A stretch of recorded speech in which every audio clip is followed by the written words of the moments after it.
So yeah, so basically I want to talk about how to apply force through your structure. There's really two ways of doing it. One is linearly, one is rotationally. I think the key concept here is this concept of fixed anchor, which basically means that whenever you're applying force, you need a point that is fixed, that does not move, right? So what do I mean by that?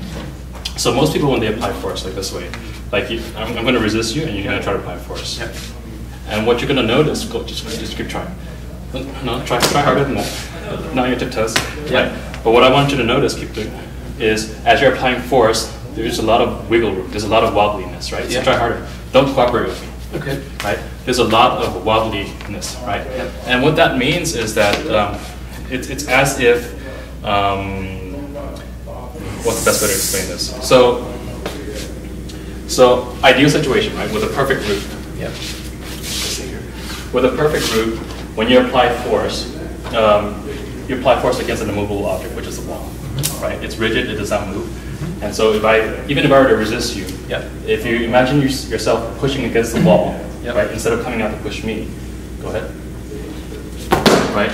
And the reason that works is because there is no wiggle room between the point at which you're applying force and the fixed anchor.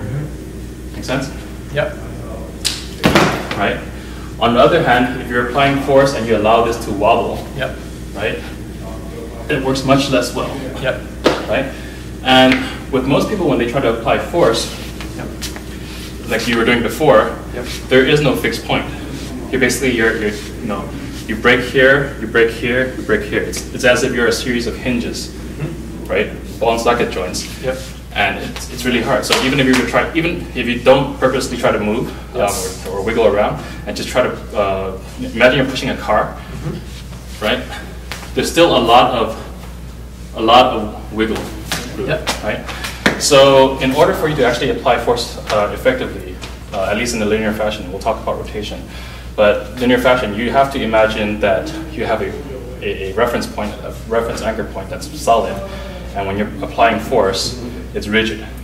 Okay, so here's how I can start off. So imagine you have your spine, stretch your spine vertically, completely straight up and down. Okay. Now imagine I stretch your spine all the way to the floor and all the way to the ceiling. So it's actually touching the ceiling. It's actually touching the floor. Now further imagine that your spine now is also welded to the floor and welded to the ceiling. Right. So now your spine is completely rigid. It doesn't move. I'm not saying that you're stiff, I'm not saying you're tense, I'm just saying stretch your spine all the way up and down and fix it, right? So now if your spine is fixed, theoretically, you should be able to rely on those weld points to absorb the force. Right?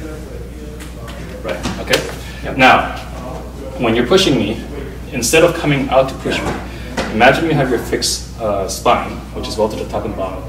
And imagine basically your spine is a pole. And now instead of pushing me, you're pushing against the pole, which is fixed. Okay? The same way you're pushing against the wall. Right? Nope. No. So you rotated here, and you broke back here. So again, rigid spine, welded to top and bottom. No extra rotation here, no extra tension here. Just these 2 points push against that spine. Nothing else. Better. You broke here.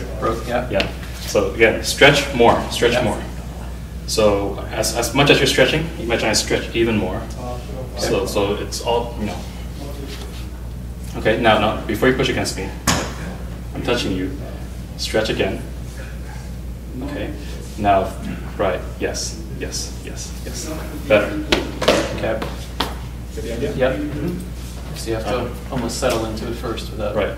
Well, don't think about settling so much. Think more about stretching. Right. The more you stretch, the more you stretch, the better it is. Actually, most people when they do this, when they root, is they brace.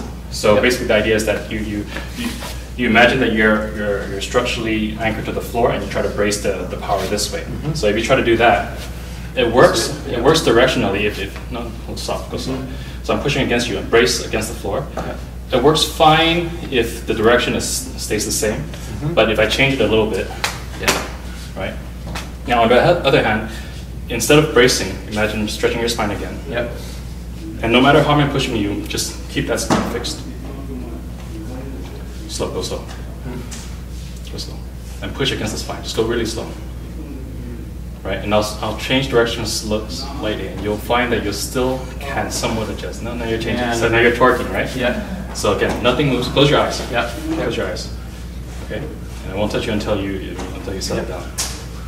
Stretch your spine, top and bottom. Okay. Okay. Now, yeah, imagine that when you're pushing, it's not, don't worry about me. It has nothing to do with me. You're pushing against your own spine. Your arms are pushing against your own spine. Yes. Right? Okay. And I'll keep doing it. And this time I'll change slightly. Right. Again. Yeah.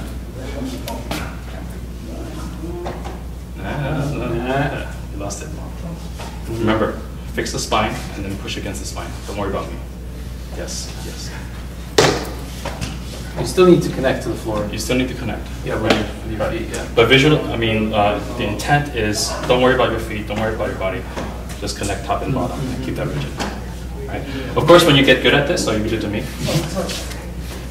So if I brace, like you're doing before, most people brace. I sit on my horse, I sit even lower, even lower, which is fine, but if you just change the direction slightly, it tells me away, right? But if I was stretching instead, you change. Yeah, that's very difficult too. Right. So I don't even have to do this. I mean, I can be straight. Yes. So yeah, so that's part one. Any questions? Just gotta practice.